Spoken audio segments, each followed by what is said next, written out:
홍해를 건너서 이렇게 위로 쭉 올라가면요, 아무리 늦어도 열흘에서 2주면 갈 수 있는 거리입니다. 근데 하나님은 의도적으로 백성들의 광야길을 40년으로 길게 늘린 거예요. 의도적인 겁니다. 그 왜 그러냐면, 예를 들어서 이스라엘 백성들이 430년을 광야에서 노예 생활을 했거든요.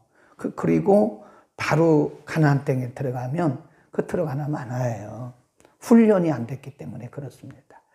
그래서 그들이 거룩한 백성으로서 하나님이 약속하신 가나안 땅에 살아야 되는데, 빨리 들어가서 좋긴 하지만 그들은 전혀 훈련이 되지 않았다.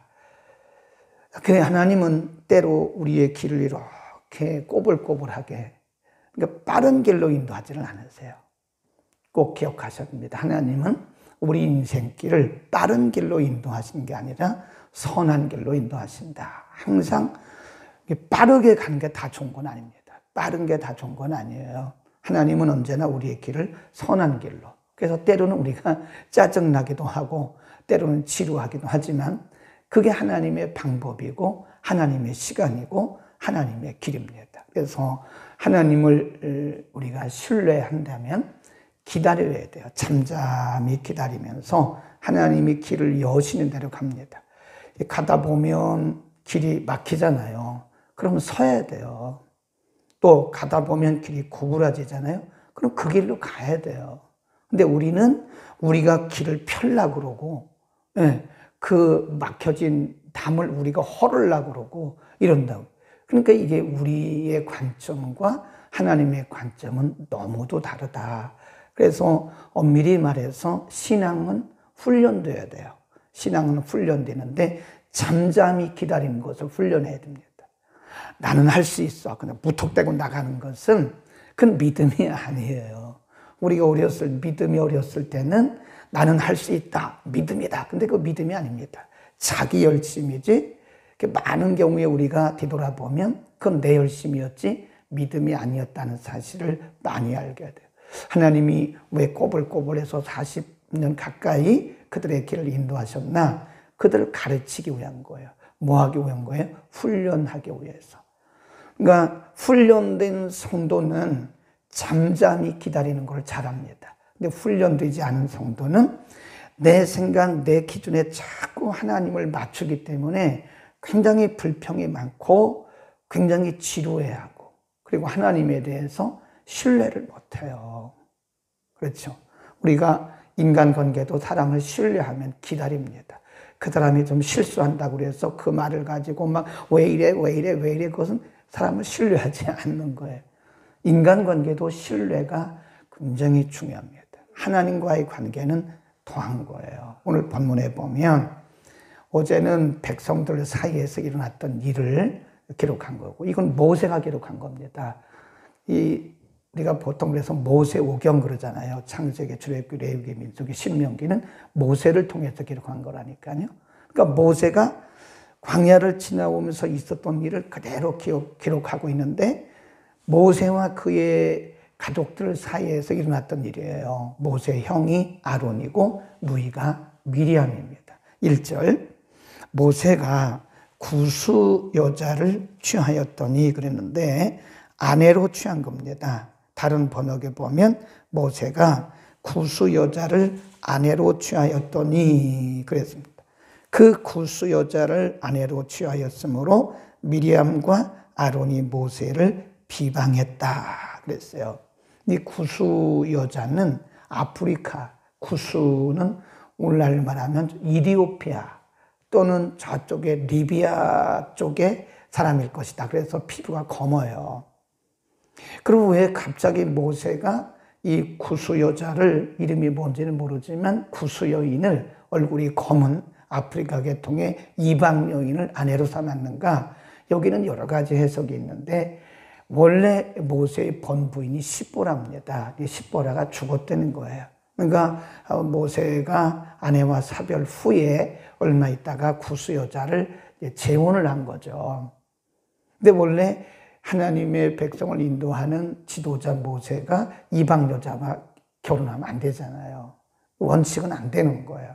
그러니까 이걸 가지고 지금 미리암과 그리고 아론이 비방을 하는 거예요. 근데 그 비방도 비방이지만 2절에 보면 이들의 원래 속셈은 뭐였냐? 2절 보세요. 시작. 그들이 이르되 여호와께서 모세와만 말씀하셨다. 우리와도 말씀하지 아니하셨느냐 하매 여호와께서 이 말을 들으셨더라.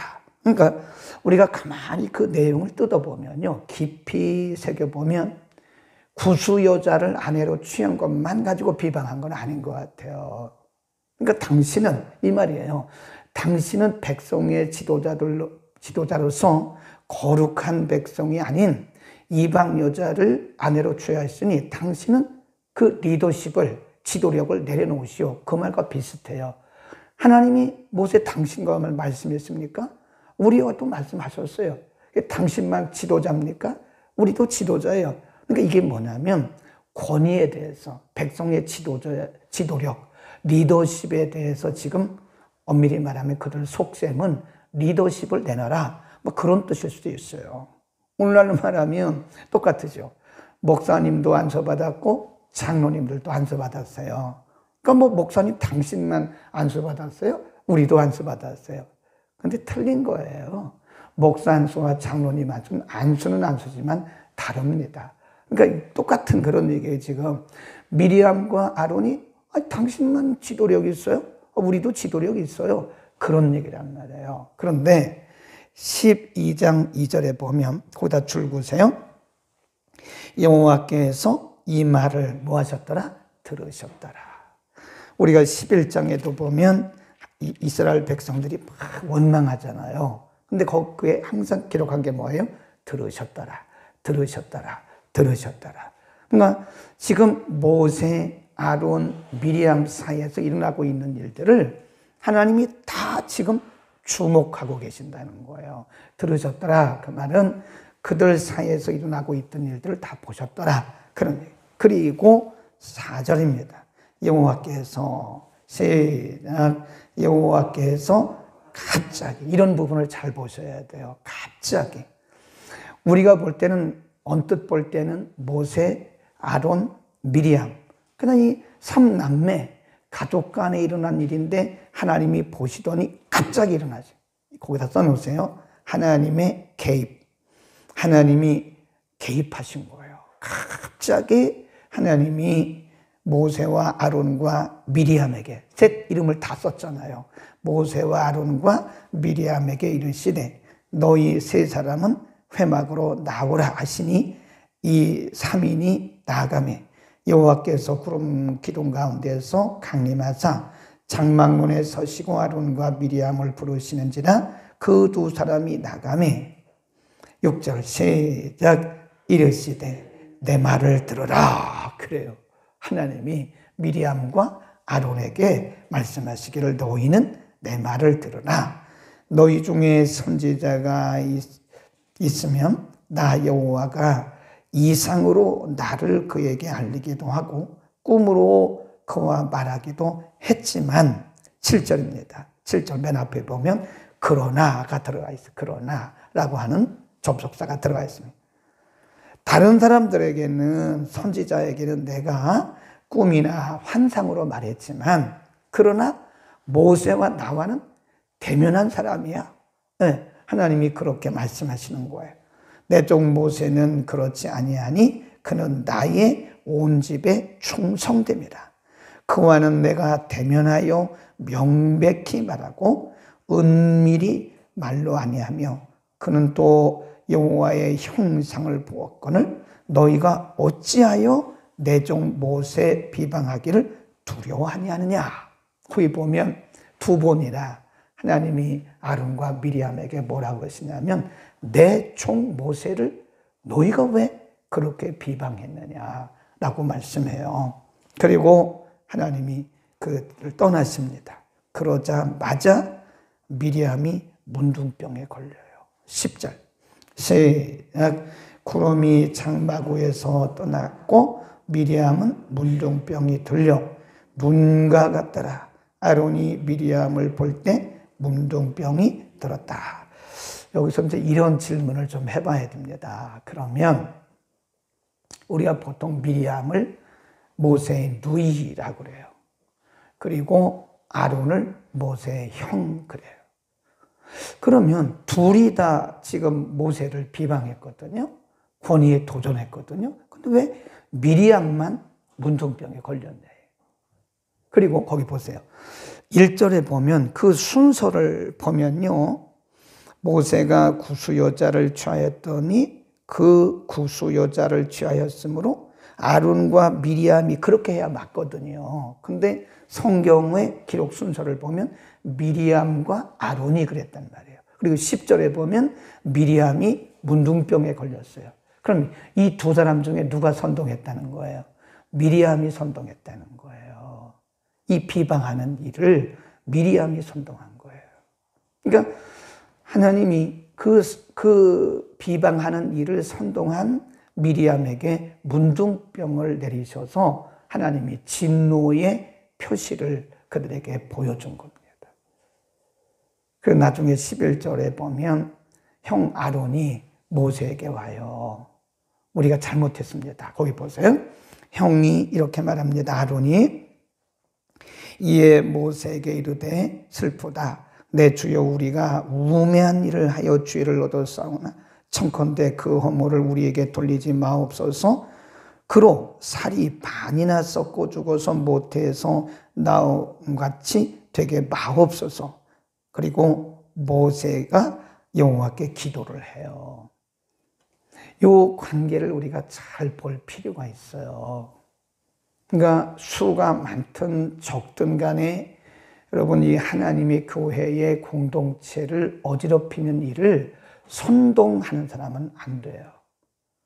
그 일에 우두머리가 되는 사람은 이런 일이 있을 수도 있다는 사실을 하나님이 미리암을 통해서 보여주는 겁니다. 제가 볼 때 미리암, 아론 이렇게 기록한 것이나 미리암만 문둥병이 걸린 것을 보면 분명히 미리암이 선동했어요. 이런 일을. 자, 오늘 본문이 우리에게 주시는 여러 가지가 있는데 우리가 객관적으로 볼 때 모세가 잘한 건 아닙니다. 틀림없이 모세가 잘못했어요. 모세가 잘못했다고요. 하나님의 백성들, 거룩한 하나님의 백성을 인도하는 리더가 자기가 본을 보여야 되잖아요. 그리고 모세는 시내산에서 율법을 직접 받은 사람이잖아요. 통해서. 하나님과 대면하면서 율법을 받은 모세가 하나님께서 말씀해 주신 그 계명을 지금 어긋난 거예요, 사실은. 이방 여인을 취해서 아내로 삼은 것은 그 율법에 합당하지가 않아요. 객관적으로 볼 때 모세가 분명히 잘못했습니다. 근데 하나님이 모세의 편을 들어주신 거예요. 갑자기 나타나셔가지고 너희가 왜 내 종 모세를 비방하느냐. 그리고 말씀하기를 내 종 모세와는 내가 직접 대면한 거야. 선지자들에게, 다른 선지자들에게는 내가 꿈과 환상을 통해서 말했지만 내 종 모세와는 내가 직접 대면한 사람이야. 그리고 3절에 뭐라고 그랬냐면 이 사람 모세는 온유함이 지면의 모든 사람보다 승하다, 많다라고 하나님이 모세의 편을 들어주셨어요. 그러면 우리가 하나님이 참 불공평하시다. 분명히 지도자 모세가 잘못했는데 그리고 아론과 미리암이 말한 것은 맞는 얘기입니다. 그거는 맞는 얘기라니까요. 그런데 하나님이 오히려 그들에게 진노하시고 모세의 편을 들어주신 거예요. 내 종 모세가 맞아. 그러면서 인간적으로 보면 참 하나님이 왜 저러셔? 하나님이 불공평하시네? 라고 말할지 모르지만 그 이유가 있어요. 이유가. 하나님이 왜 모세의 편을 들어주셨을까? 왜 그럴까요? 공동체의 질서를 위해서 그런 거예요. 공동체의 질서. 2절에서 말한 미리암과 모세가 한 말이 맞아요. 우리만 모세만 지도자입니까? 우리도 지도자지? 아론도 지도자예요. 모세와 그리고 아론과 미리암은 다 지도자입니다. 그러니까 2절에서 아론과 미리암이 한 말이 맞아요. 그런데 하나님이 그런 거 다 무시하고 모세의 편을 들어주시면서 내 종 모세라고 말씀하시고 내가 그와 직접 대면하여 말씀했다고 모세의 편을 들어주시는 거예요. 그것은 이스라엘 백성들의 질서를 위해서 그런 겁니다. 하나님은 때로 이 공동체 질서를 유지하기 위해서 그렇게 하실 때도 있더라고요. 그러니까 우리가 이런 본문들을 보면요, 하나님이 이 교회 공동체 질서를 얼마나 생명같이 여기신가를 알아야 됩니다. 백성들 전체를 위해, 지금 가족 간에 일어난 일 아닙니까? 모세, 미리암, 아론, 이 삼남매, 가족 간에 일어난 일이지만 사실은 이것은 가족의 문제가 아니에요. 이것은 이스라엘 백성들 전체의 문제이기 때문에 하나님은 항상 개인도 중요하지만 공동체를 먼저 보호하십니다. 공동체 보호를 위해서 하나님이 모세의 편을 들어주신 거다. 그런 겁니다. 아멘. 그러니까 우리는 이 공동체의 건강과 공동체의 질서가 얼마나 중요한가를 알아야 돼. 그리고 리더들에 대한 비방은 이게 함부로 하는 게 아니더라고요. 제가 목회를 해오면서요, 분명히 목회자인 제가 잘못했는데 하나님은 또 이상하게 일을 처리해 나가시더라고요. 아, 이거는 내가 특별히 잘나서 그런 것도 아니고 모세가 잘나서 그런 게 아니에요. 이 공동체의 건강과 공동체의 유익을 위해서 그런 것이다. 그래서 이 리더님은 공동체 질서를 매우 소중히 여기신다. 하나님은 권위에 대해서 도전하는 것에 대해서는 굉장히 안 좋게 생각하세요. 권위는 누가 세우신 거예요? 하나님이. 대통령도 권위예요. 그래서 성경에 뭐라고 그래요? 위정자를 위해서 기도하라고 그랬지 도전하라고 말은 하지 않았어요. 가정에서도 권위, 남편의 권위는 하나님이 세우신 겁니다. 아무리 부인이 똑똑하고 아무리 부인이 뭐 수입이 많아도 가정의 가장은 남편이에요. 머리는 남편입니다. 그러니까 여러분 보세요. 신앙생활하면서 남편에게 함부로 하면서 의뢰받는 사람이 없습니다. 네, 남편을 무시하고 남편에게 막말하고 남편을 인격적으로 그렇게 모욕하고 그런 사람들이 우리가 신앙생활 잘한다고 말할 수는 없는 거죠. 왜냐하면 권위에 대한 도전이에요. 부모에게 잘못하면 자녀들이요, 틀림없이 하나님께서 어떤 증거를 보이시더라고요. 부모에게 막말하고, 부모를 하대하고, 보면 그런 자녀들이요, 잘 되는 법이 없어요. 예를 들어서 부모를 함부로 하는 자녀가 잘 된다면 그 성경이 틀리는 거죠. 우리가 지금까지 쭉 옆에서 이렇게 보면 부모를 함부로 하고 부모를 핍박하고 이런 자녀들이 잘 되는 것을 본 적이 있습니까? 일시적으로 잘 되는 것처럼 보이는 거지 그건 본질적으로 잘 되는 게 아니에요. 제가 볼 때 그거요, 몇 대 내려가더라고요. 부모에게 함부로 하는 자녀들을 제가 목회 40년 하면서 보면요, 그 몇 대 내려가요, 그게요. 그 무섭디다. 근데 부모에게 효도하고 부모를 잘 섬기는 자들은요, 제가 보니까 몇 대 하나님께서 복을 주세요. 성경은 1000대까지 복을 주신다고 그랬거든요. 근데 제가 보니까 쭉 하나님께서 복을 내려주시는데 그게 왜 그러냐.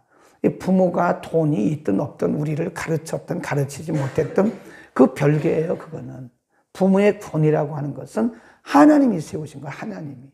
그래서 출애굽기 20장에 보면 10계명을 말씀하면서 내 부모를 공경하라는데, 공경이란 말은 원문에 보면 경외하라, 경외.